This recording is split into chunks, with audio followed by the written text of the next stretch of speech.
క్రీస్తునందు ప్రియ దేవుని బిడ్డలందరికీ యేసుక్రీస్తు వారి అతి శ్రేష్టమైన నామములో వందనములు తెలియచేసుకుంటున్నాను. నేటి దిన ధ్యానాంశము ఎఫెసీయులకు రాసిన పత్రిక 5వ అధ్యాయము 16వ వచనము. దినములు చెడ్డవి గనుక మీరు సమయమును పోనీయక సద్వినియోగము చేసుకొనుడి.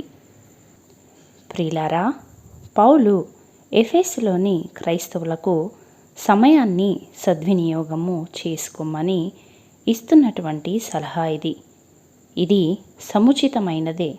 ఎందుకంటే నిరంతరము ముగింపు లేనివి మన జీవితంలో కొన్ని కలవు. అవి కేవలము పరిమితమై ఉండును. అందులోనిది ఒకటి సమయము.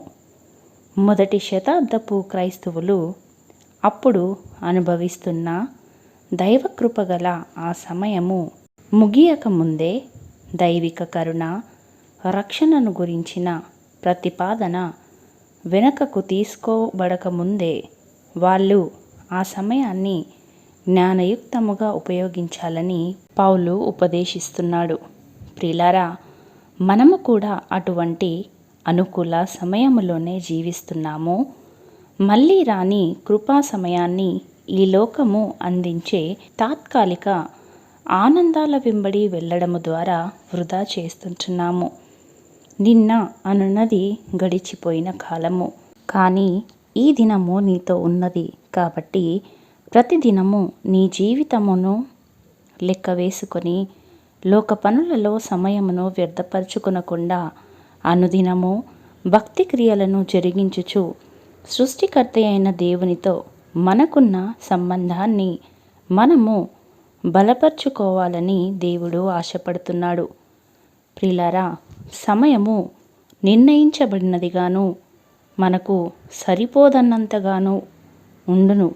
కావున జ్ఞానయుక్తముగా మన సమయమును ముఖ్యమైన కార్యములకు మాత్రమే వినియోగించుకోవాలి. నిజముగా సమయము నీటి ప్రవాహము వంటిది. ముందుకు సాగిపోతూనే ఉంటుంది. ఒకసారి చేజారిపోయినదంటే అది శాశ్వతముగా పోయినట్లే. అది గమనించి ఫలించుటకు ఎప్పుడు అశ్రద్ధ చేయకూడదు. ఆ విధముగా చేస్తే ఆత్మీయ జీవితంలో అశ్రద్ధ చేసి నష్టపోయిన బుద్ధిలేని కన్యకల మాదిరిగా మన జీవితాలలో మనము కూడా తిరస్కరింపబడతాము. కాబట్టి ప్రియులారా, సమయాన్ని సద్వినియోగము చేయువాడే జ్ఞానము గలవాడు. అట్టివారే ఫలించగలరు. కాబట్టి ఆధ్యాత్మిక విషయాల పట్ల శ్రద్ధ వహించడానికి దేవుని బిడ్డలమైన మనము దేవుడు మనకు అనుగ్రహించిన సమయాన్ని సద్వినియోగము చేసుకోవాలని పౌలు మనలను ప్రోత్సాహపరుస్తున్నాడు.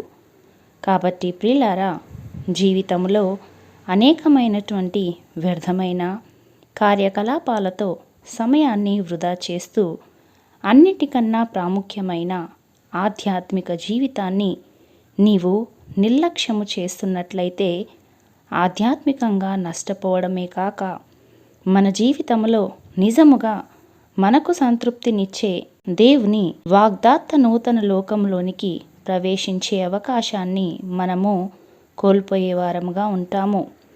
ప్రియులారా, ప్రభువు అనుకొనని గడియలో రాబోతున్నాడు గనుక దేవుడు మనకిచ్చినటువంటి సమయమును, బహుమానమును శ్రేష్టమైన కార్యములను జరిగించుటకును మరియు ఆయన మనలను నడిపించుచున్న గమ్యమునకు చేరునట్లుగా ఆ సమయమును జ్ఞానముతో జ్ఞానయుక్తముగా దేవుని మహిమార్థమై వాడుకొనుటకు దేవుడు తన కృపను మనకు అనుగ్రహించునుగాక. ఆమెన్. ప్రార్థించుకుందాము.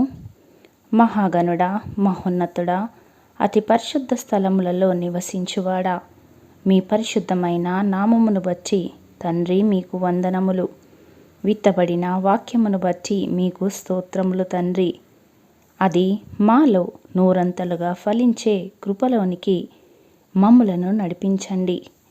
మీరాకడ సమయము ఆసన్నమవుతుండగా ఇంకా సమయము కొద్దిగానే ఉన్న తరుణములో మమ్మల్ని మేము వాక్యము ద్వారా స్వపరీక్ష చేసుకొని సరిచేసుకొని సమయోచితముగా సమయమును సద్వినియోగపరుచుకునే జ్ఞానమును దయచేయండి తండ్రి.